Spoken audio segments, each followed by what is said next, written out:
Masak sangu goreng langsung diuapkeun. Hayu Besti, ayeuna mah deuk masak sangu goreng make ati ampela tuh.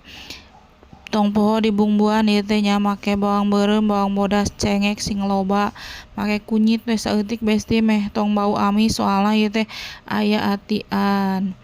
Tuh Besti ieu teh geus asak nya ayeuna mah cuang diuapkeun tong poho bismillah heula. Tuh Besti nya ieu teh nya rasana teh lada ieu teh tuh geura. Ieu teh nya kurupukna teh ieu teh ubar lada soalna lada teuing tadi teh poho cengekna ni loba ieu teh.